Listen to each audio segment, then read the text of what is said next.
The CIA officer who exposed America's torture program. Me. Okay. Hold on, I need some water though.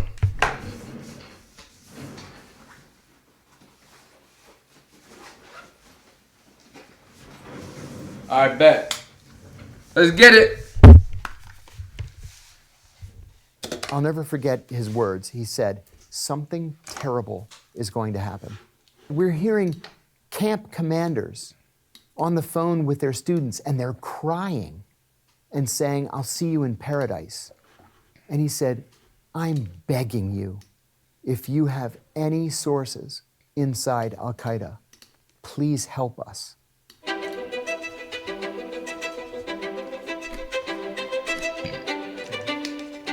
All right, let's get it. I was recruited by the CIA beginning in the late 1980s, but in a very odd way that is no longer legal. I was in graduate school at George Washington University in Washington, D.C., and I was taking a class called The Psychology of Leadership that was taught by an eminent psychiatrist by the name of Dr. Gerald Post. Dr. Post gave us an assignment one day where we had to shadow our bosses and write a psychological evaluation of our bosses. And I was shadowing my boss, and he was a very difficult, mean, unpleasant, strong, brutish kind of person. And I went back to my apartment and I wrote my paper. And I said that he was a sociopath with psychopathic and possibly violent tendencies. Yo. I gave Dr. Post the paper, and a week later, he gives it back to me, and he gave me an A, and underneath the A, he wrote, "Please see me after class." Okay. So I went to see him, and I said, "Dr. Post, you wanted to see me?" He said, "Come to my office." So we went downstairs in the building into his little academic's office. He closed the door, and he said, "Look, I'm not really a professor here. I'm a CIA officer undercover as a professor here. And I'm looking for people who would fit into the CIA's culture. I think you would fit in. The Do you fuck? want to be a CIA officer?" And I said, "Yeah." Yo, what type of Casey undercover is this? What the hell? Yo, that's some Casey undercover shit, gang. Wait, is he allowed to disclose this? Yes. And so he made some calls. It was up to me to pass all the tests, and there were a lot of tests. But that's how I got into the CIA. And I guess when you first joined the CIA, what was the global political landscape like, and what was the US's stance with their foreign policy? When I joined the CIA, the Soviet Union was literally in the process of collapsing. And so all eyes were on Eastern Europe. My expertise was in the Middle East. I had a bachelor's degree in Middle Eastern studies. I had studied Islamic theology with one of the leading Muslim scholars in the West. And my master's degree was focused in foreign policy analysis. So I was very specific about the Middle East. And so I was assigned to Iraq. And I immediately became Saddam Hussein's classified biographer in the intelligence community. So while the Soviet Union is falling apart and those analysts are becoming big stars, I focused on Iraq, and then much to my shock and the world's shock, What's funny? 9 months later, Iraq invaded Kuwait and overthrew the Kuwaiti royal family and seized Kuwait's oil fields. This was a naked act of aggression and war. And so I walked in that morning. I got up early because we knew that the invasion was coming. We predicted 30 days before that Saddam would invade Kuwait. But I got into the office early, and my boss sort of intercepted me and said, "Don't take your jacket off, we're going to the White House."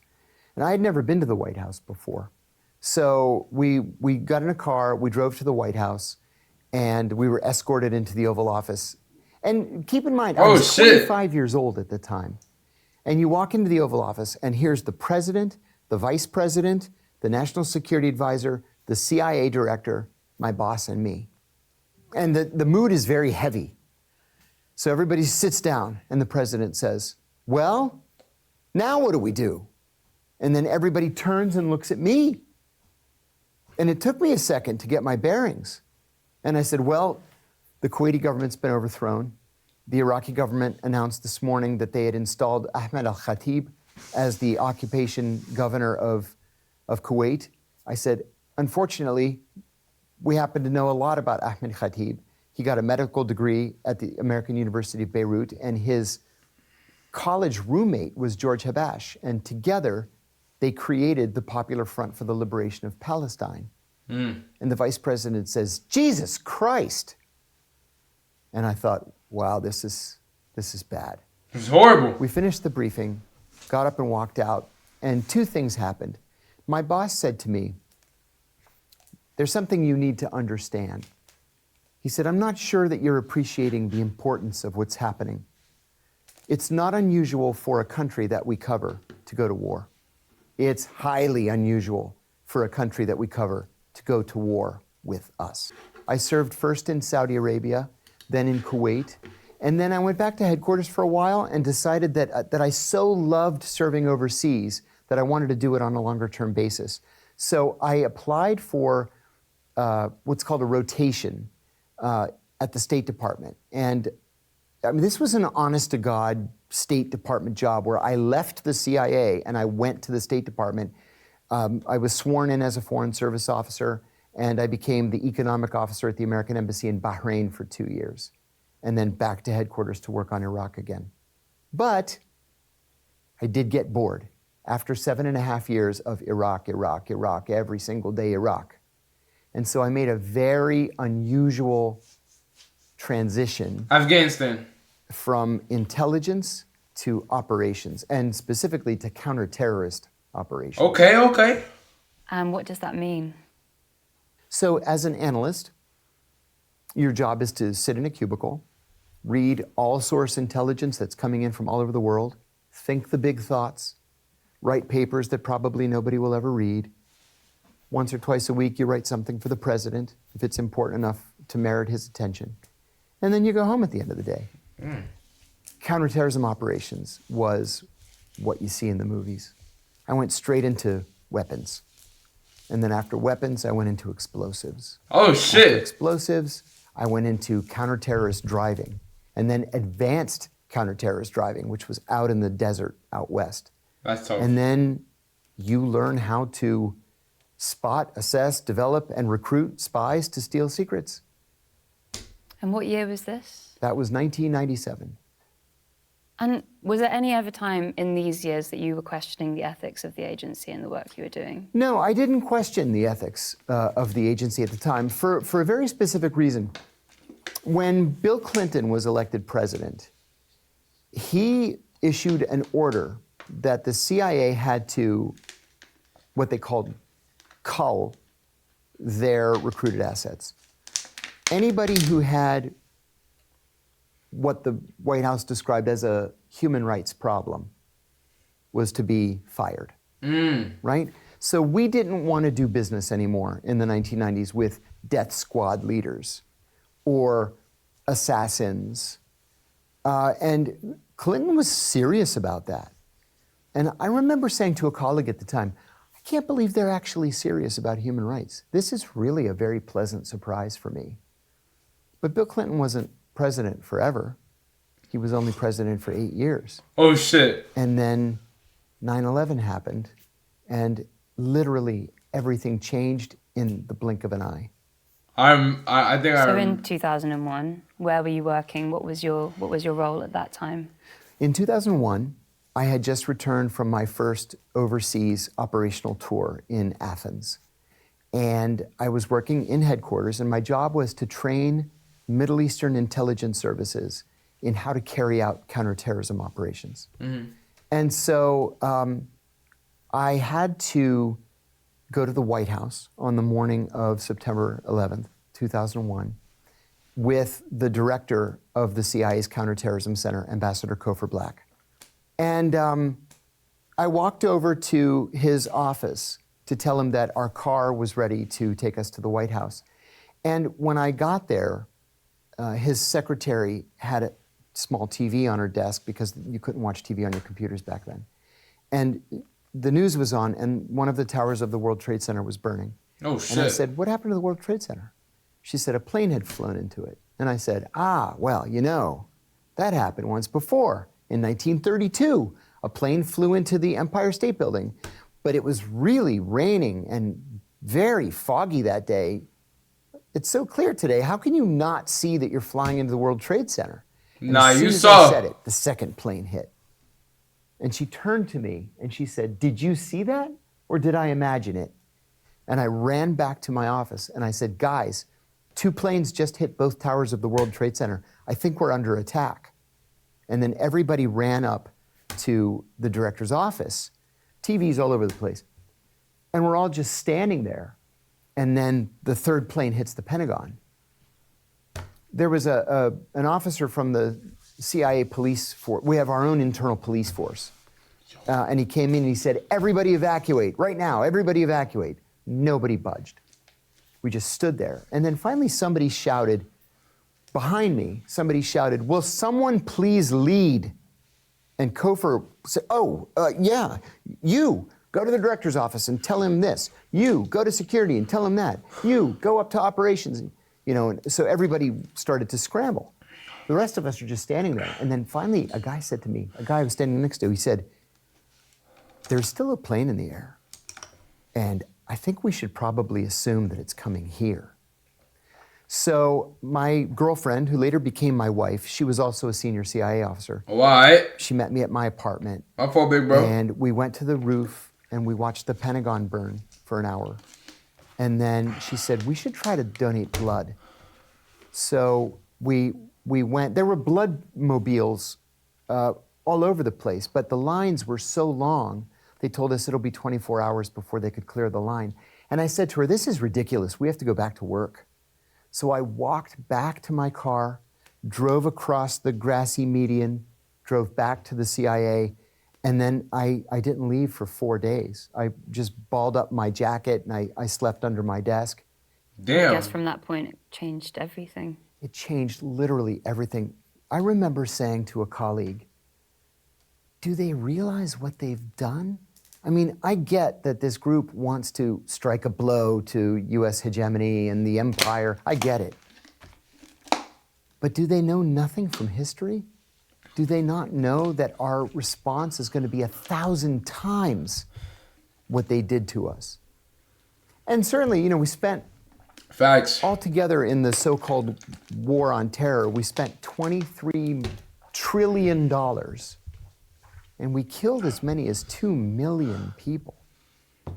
Did they not see that coming? Osama bin Laden said later that he wanted to damage the US economy. He failed.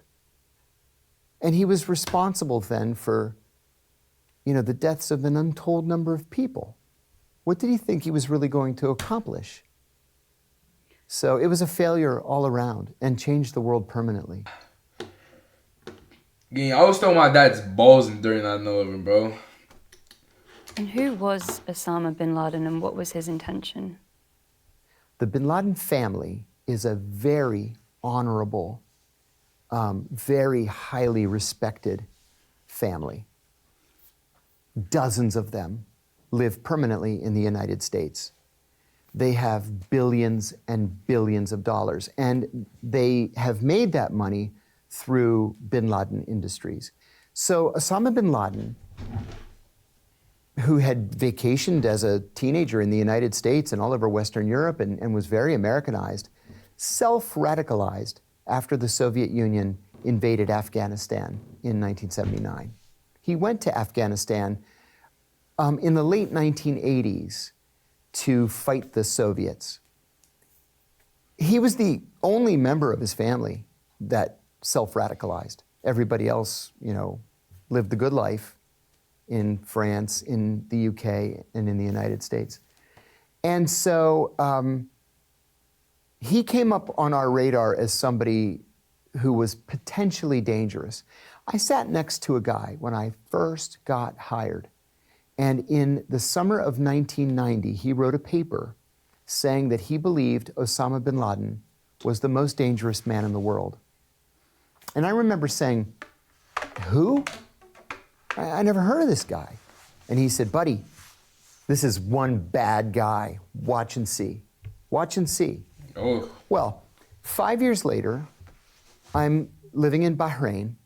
I'm at lunch in the embassy cafeteria, and the TV is on. And here there's a terrorist attack in Dhahran, Saudi Arabia, at a facility called OPM Sang. This was a joint facility of the US military and the Saudi Arabian National Guard. And terrorists had gotten onto the base and had killed something like 5 people. And I think they were all third country nationals. I think they were Indians. So I remember this. This group called Al-Qaeda took responsibility for this attack. Nobody had ever heard of Al-Qaeda. So the Saudis did what the Saudis do, and they rounded up 12.5 people. They all confessed using the identical language on national TV, and they were all immediately beheaded. Some of them may have had something to do with the attack. Some of them probably didn't have anything to do with the attack, but certainly the masterminds of this attack got away, bin Laden being the one, and he went to Afghanistan. Yo, imagine you just knowing the language and you got beheaded again. Oh my gosh.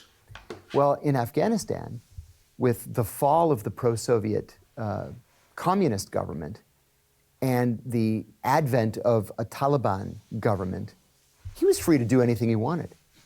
And so he ordered that his underlings create 2 training camps in southern Afghanistan, one in Kandahar province and one in Helmand province.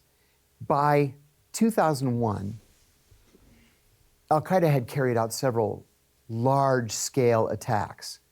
And we said, well, we've got to get on the stick, and we have to find this guy. What? And we have to attacks. And we said, well, we've got to get on the stick, and we have to... Wait, no. It's 11 p.m. I'm probably tired. Hold up. In Kandahar province and one in Helmand province. By 2001, Al-Qaeda had carried out several large-scale attacks. And we said, well, we've got to get on the stick, and we have to find this guy. And we... CIA agent, former CIA agent, talking about we gotta get on this dick, bro. Alright, bro. Choice of words, man. Choice of words, bro. Picked me up at 8. I was like a zombie. And I went in and introduced myself to the chief. And I said, I'm your new chief of counterterrorism. And he said, okay, have a seat. So he said, here's what I want you to do today. I want you to come up with a standard operating procedure to take down a terrorist safe house. And I said, okay. So I went back to my office, and I sat with a legal pad and a pen. And I thought, okay, if I were going to take down a terrorist safe house, how would I do that? Guns blazing. And then I thought, I would want it to be dark. I wouldn't want anybody to see me. So I wrote 0200 at the top of the paper. Why? And then I thought, I need weapons, like lots of weapons. I bought guns, ammunition, night vision goggles, battering rams, bulletproof vests, knives, walkie-talkies. From scratch, we started this thing. And I thought, well, 9/11 is an open criminal investigation, so I have to invite the FBI. And this is Pakistan. It is their country, after all, so I have to invite the Pakistanis. So I wrote, joint team, CIA, FBI, ISI, with the list of weapons. I ordered the weapons. They were there, in days. Okay. So a week later, we did our first that's test motion. raid. We caught 2 Al-Qaeda fighters. Another few days later, we caught an actual mid-level guy from Egyptian Islamic Jihad. It worked. And then finally, 6 weeks later, we get word from a sister agency in the Washington suburbs that Abu Zubaydah, who we believed at the time was the number 3 in Al-Qaeda, was somewhere in Pakistan, and we had to catch him. That was all we knew. He was somewhere in Pakistan. And I said, in our morning meeting, I said, this country is the size of Texas. It has 220 million people in it. What do you mean he's in Pakistan? Go catch him. But we came up with a plan, and we caught him. He was shot 3 times and severely wounded. So I sat with Abu Zubaydah for 56 hours after we shot him. The Pakistani Yo, what's doctors good, had saved Junior? his life, pumping blood into him as quickly as they could. It was just oozing out of him, pooling underneath the bed. He was soaked in blood. We were soaked in blood. It was like a scene out of a horror movie. Damn. But he lived. Nah, bro. And then finally he asked me, what's going to happen to me? And I said, honestly, I don't know. But I'm going to give you some advice. I said, I am the nicest guy that you're going to meet in this experience. My colleagues, they're not nice like I am. So if you do one thing, it's that you have to cooperate. Oh, shit. And he said, you seem like a nice man, but you're the enemy, and I'll never cooperate. Oh, shit. Finally, a CIA jet flew in, and 3 FBI agents and I picked up his gurney and carried him out to the plane. He was crying. He asked if I would hold his hand, which I did. We had to maneuver him. We had to stand him up on the gurney. He was strapped down to maneuver him onto the plane. We laid him on the luggage rack at the back of the plane and tied him down. And he squeezed my hand, and I said, remember, you have to cooperate. And then he flew off. Well, a few weeks later, I flew back to headquarters. And I was in the cafeteria one day, just standing in the sandwich line. And a senior officer walked up to me and said, very casually, hey, I'm so glad I ran into you. Do you want to be certified in the use of enhanced interrogation techniques? And I had never heard that term before. This was May of 2002. I said, what's that mean? And he says, we're going to start getting rough with these guys. And I said, well, what does that mean? Oh, yeah. And he described these 10 techniques. And I said, that sounds like a torture program. And he said, it's not torture. The Justice Department approved it and the president signed it. We're going to start soon. You want to be in? And I said, let me think about it. I consulted a very senior officer, went back downstairs, and I said, this is a torture program. I have an ethical and moral problem with it. I think it's illegal, and I'm not interested. You well, boring. Of the 14 people that they approached, I was the only one who said no. And on August the 2nd, 2002, CIA began to torture Abu Zubaydah, and they tortured him mercilessly. And what method of torture were they? Well, they were supposed to start off with the least dangerous and least offensive technique, which was called the attention grab, where you grab him by the shirt and give him a shake and say, answer my questions. And it gets gradually worse from there. But they didn't do that. They started with the worst technique, waterboarding. They strapped him down to a board. His feet were elevated compared to his head. They put some material cloth around his face and in his mouth, and then started pouring water on his face. They did this 87 times. What the fuck? And he actually drowned at one point. His heart stopped. And then they revived him just so that they could torture him more. Yo! Was Abu Zubaydah the first? Abu Zubaydah was the first. He was the test case. And in a very rapid succession, we caught some of the most important leaders of Al-Qaeda. We caught Khalid Sheikh Mohammed, who was the mastermind of the 9/11 attacks. Yo! He was 86 times? Nigga got revived just to get sent back to the gulag, my nigga? What the fuck? waterboarded 100. Abu Zubaydah was 83 times up, and Khalid Sheikh Mohammed was waterboarded 187 times. Oh my gosh. We used other techniques that I even believed were worse than waterboarding. We used one called the cold cell, where we strip the prisoner naked and then chain him to an eye bolt in the ceiling so he can't sit or lay or get comfortable in any way. And we chill the cell to 50 degrees Fahrenheit, and then every hour, a CIA officer throws a bucket of ice water on him. Oh. We murdered 2 prisoners with that technique. They died of hypothermia, and then were just buried there on the grounds, unmarked. There was another technique called sleep deprivation, right? We all know what sleep deprivation is. But what they did in this case was they strip you naked, chain you to that eye bolt in the ceiling again, and then have these industrial strength lights on you, and loud acid rock, death metal music 24 hours a day. We know from the American Psychological Association that people begin to lose their minds at day 7, and they begin to die at day 9. Your organs shut down. The CIA kept people awake as long as 12 days. The People fuck? did lose their minds. So it just got worse and worse and worse, and I kept waiting for somebody to say something. These techniques were successful in gathering intelligence? Well, see, that's the thing, is all of these techniques were unsuccessful in gathering intelligence. Wow. The intelligence that we gathered successfully was intelligence gathered by the FBI in the person of Ali Soufan, who was an FBI agent who used the tried and true FBI technique of establishing a rapport with the prisoner, a relationship. You offer him a cup of tea, a cigarette, an orange, a piece of paper to write a letter to his mother. Yo, that's a different type of loyalty, gang. Bro, niggas got waterboarded 83 times. Niggas got waterboarded 180 plus times. Niggas got sleep deprived, stripped naked, ice bucket, and you still ain't talk? Hey, get you some friends like that, bro. No funny shit. Get you some friends like that. I know what they did was wrong, but get you some friends like that, gang. I ain't gonna lie, bro. Don't beat him and torture him and kill him. Yo.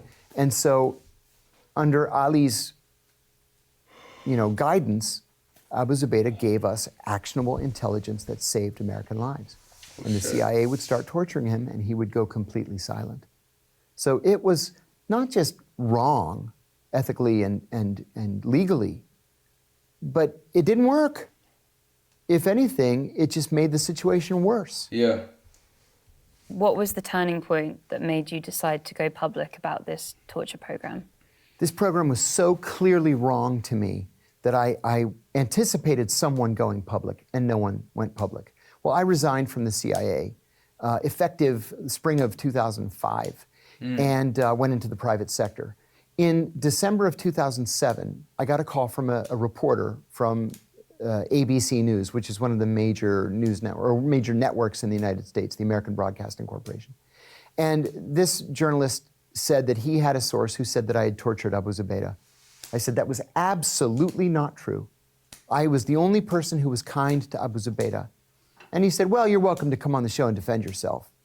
I didn't know that was a reporter's trick. I'd never spoken to a reporter before. Okay.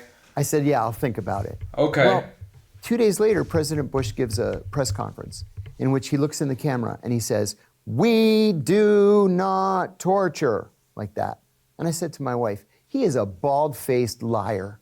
He's looking the American people in the eye and he's lying. He's lying. And then 2 days later, he was walking to the helicopter to fly to Camp David. And reporters always shout questions at the president when he's walking in a helicopter. And usually he just goes like this, like he can't hear, and waves. They can always hear. So a reporter shouts a question about torture, and he turns and he says, well, if there is torture, it's because of a rogue CIA officer. And I said to my wife, Brian Ross's source is at the White House, and they're going to try to pin this on me. Because they were angry that I was the only one that declined. So I called the reporter, Brian Ross, and I said, I'll give you your interview. And I decided in the days leading up to it that I was simply going to tell the truth. No matter what he asked me, I was just going to tell the truth. And that's what I did. And what truth was that? The truth was the CIA was torturing its prisoners. Torture was official U.S. government policy. It was not the result of a rogue. And the policy had been personally approved by the president. So the FBI began investigating me at the CIA's behest. They investigated me for an entire year, from December of 2007 to December of 2008. And they determined that I had not committed a crime, that torture was illegal, and it is illegal to classify an illegality. And so they said, oh, you're free to go. So my wife and I actually went out that night to celebrate. 3 weeks later, Barack Obama became president, and he named John Brennan as the Deputy National Security Advisor for Counterterrorism. John and I always hated each other.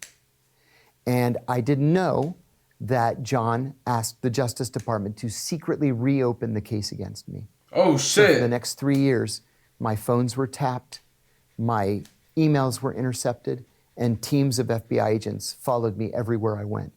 Finally, in January of 2012, I was arrested and charged with 5 felonies, including 3 counts of espionage. Espionage can be a death penalty offense. What the fuck? And so I had to fight. I was confident in my heart that I had done nothing wrong. The espionage charges were thrown out. I hadn't committed espionage. But I had 5 children at home. And I had gone bankrupt because of the legal fees. I actually still owe my attorneys $1,150,000 that they'll never see. I'll never have that money to pay them. And so the Justice Department does what it does, and they offered me a deal. I was facing 45 years. Damn. They offered me 23 months, and I actually turned it down. And my lead attorney got right in my face, and he said, "You know what your problem is? Your problem is you think this is about justice, and it's not about justice. It's about mitigating damage. Take the deal." Well, I had done some research, and I found a study by ProPublica that found that the government wins 98.2% of its cases. And he said, "Do you really want to roll the dice?" Sink or And spin. you served those 23 months? I served every single day of those 23 months. Every day. Well, first of all, I should say, I have 0 regrets. Somebody had to say something. Okay. 0 regrets. Tough. Because I wanted to be able to sleep at night. I wanted my children to be proud of me.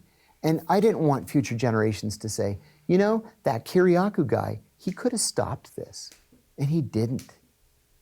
You know, what kind of person is that? Yeah. I wanted to be on the right side of this. I knew what was right and wrong. It was clear. It was obvious. There were a lot of bad guys in very senior, important roles at the CIA. I had to counter that. And you know, I said also that these CIA people, if they thought that prison was going to cow me, was going to silence me, they didn't know me at all. So in my view, I won. And you think it's had an impact on the way the CIA operates now? It has absolutely, definitely had an impact. In fact, when Gina Haspel became the CIA director during the first Trump administration, we used to call her Bloody Gina because she was the godmother of the torture program. In her confirmation hearings before the Senate Select Committee on Intelligence, she said that the torture program was wrong and that she wished she had nothing to do with it. And I said, I call that a victory. And any intelligence officer or anyone that kind of witnesses wrongdoing and they want to speak out, what advice would you give to someone? You have to go with your conscience. The CIA likes for its officers to believe that everything in life is a shade of gray. And that's just simply not true. Some things in life are black and white, right and wrong. And deep down, we know what's right and what's wrong. Facts. So trust yourself, trust your judgment, even if you know there's going to be fallout. That's facts. We knew that we were being hunted by the Special Branch Secret Police and also by Hey. MI5. We were... Hey, W John, bro, that ass